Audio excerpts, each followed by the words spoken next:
اللہ معاف فرمائے، یہ آج کل یہ جو دیکھیں غلول ان اموال کے لیے استعمال ہوتا ہے جن میں اکثریت کا حصہ ہے، مال غنیمت سب کا ہے۔ اسی طرح جناب یا ادارے ہوتے ہیں، جناب ایک تعلیمی ادارہ ہے یا کوئی بھی ادارہ ہے، یا اس میں جناب اموال سب کا حق ہے، اور ایک بندہ ان میں سے اٹھا کے کھا لیتا ہے، چوری کرتا ہے، تو یہ تو عام چوری سے بھی زیادہ خطرناک ہے۔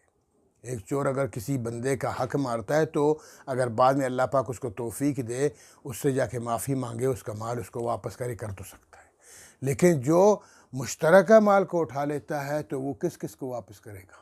بعد میں اگر اس کو توفیق بھی ہو جائے، ندامت بھی ہو جائے کہ میں نے غلط کام کیا، تو کیا کر لے گا؟ بڑی سخت وعیدیں اس بارے میں ہیں۔ لہٰذا کبھی یہ اللہ معاف فرمائے، آج کل یہ جو ہمارے وزراء ہیں، یہ جو ہمارے بڑے حکمران ہیں، یہ جو لوٹ کے کھاتے ہیں، اور یہاں تک کہ جناب یہ جو زکوٰۃ کے اموال ہیں وہ ان تک کو معاف نہیں کرتے ہیں۔ بیت المال میں جو زکوٰۃ کے اموال ہیں، جو زکوٰۃ لی جاتی ہے، ان زکوٰۃ کے اموال سے اپنے بچوں کو پھر وہ اسکالرشپ پہ بھیجتے ہیں، جبکہ ان کے لیے تو زکوٰۃ لینا حرام ہے، تو اپنے بچوں کے لیے وہ لے لیتے ہیں، اور پھر گاڑیاں لے لیتے ہیں، پتہ نہیں کیا کرتے ہیں۔ یہ جو وزراء ہیں، آپ نے دیکھا نہیں، پہلے غریب آدمی کہتے ہیں الحمدللہ اللہ پاک نے وزیر بنا دیا، ابھی آج کل وہ کروڑ پتی بن گیا۔ کہاں سے بن گیا کروڑ پتی؟ اس کی اتنی تنخواہ ہے کہ وہ کروڑ پتی بن گیا، وہی لوگوں کے مال کھاتا رہتا ہے۔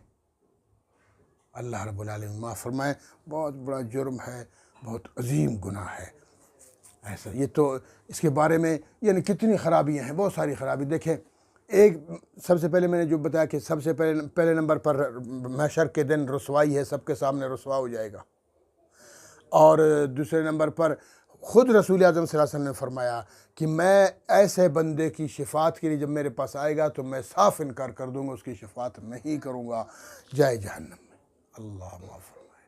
تو لوگوں کے حقوق کھانا، عوام الناس کے حقوق کھانا کتنا بڑا جرم ہے۔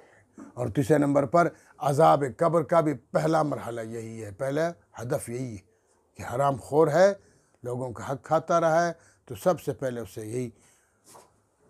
سے جواب لیا جائے گا اور اس کو سزا دی جائے گی اس بارے میں۔ اور چوتھے نمبر پر حرام مال کی وجہ سے اس کا پورا جو گھرانہ ہے وہ حرام کھا رہا ہے۔ بھائی وہی مال کما کے گھر لا رہا ہے نا، بیوی کو حرام کھلا رہا ہے، بچوں کو حرام کھلا رہا ہے، بچیوں کو حرام کھلا رہا ہے، اگر بہن بھائی ساتھ ہے ان کو بھی کھلا رہا ہے، تو پورے معاشرے کو تباہ کر رہا ہے، حرام خور بنا رہا ہے، جہنم کا ایندھن بنا رہا ہے سب کو۔ اور کیونکہ حدیث پاک میں ہے نا کہ لا يدخل الجنت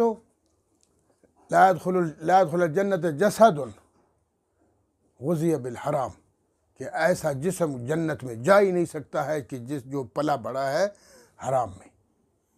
تو اگر ہم اپنی اولاد کو، اپنے رشتہ داروں کو حرام پہ پالیں گے، حرام کھلائیں گے ان کو، تو پھر تباہی ہے، تو پھر جہنمی بنا رہے۔ اور پانچویں نمبر پر عبادات کی عدم قبولیت بھی ہے کہ حرام خور کی عبادات قبول نہیں ہوتی۔ حرام خور کی نہ نماز قبول ہوتی ہے، حرام خور کی نہ جناب تلاوت قبول ہوتی ہے، حرام خور کا نہ روزہ قبول ہوتا ہے، نہ اس کا عمرہ اور حج قبول ہوتا ہے، عبادات بھی ضائع اور جہنم لازم۔ اللہ رب العالمین ہماری حفاظت فرمائے حرام کھانے سے۔